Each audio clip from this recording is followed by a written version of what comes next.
Oftentimes when young pitchers are trying to prepare to pitch in a game, a lot of stuff, white noise, is going through their mind. When I was raising both of my boys, the one thing that I always wanted to keep in mind was this is part of their childhood.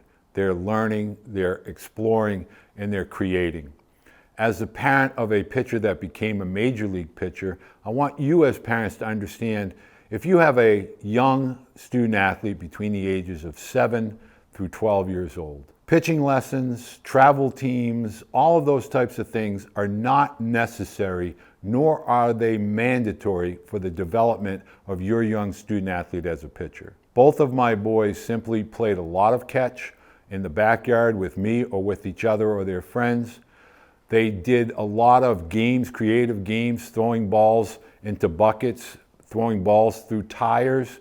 It's important to understand keeping things simple with regard to mechanics, pitching out of the stretch, pitching and just simply throwing fastballs to intended targets. That is the critical component of becoming a successful pitcher at the older ages.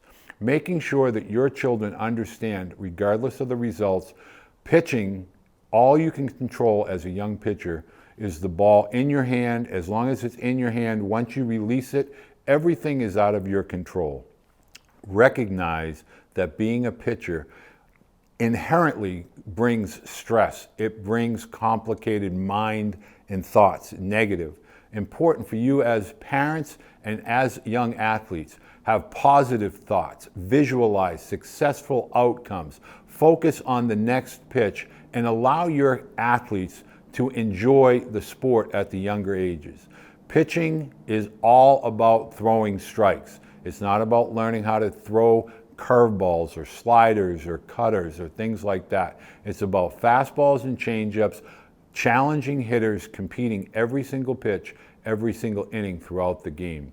Making sure you as parents are monitoring things like pitch counts, making sure you're asking how does your arm feel, how do your legs feel. One important thing for you as a parent to always be cognizant of is if your student athlete is pitching in a game and you notice a lot of balls are going high, that means their legs are getting tired.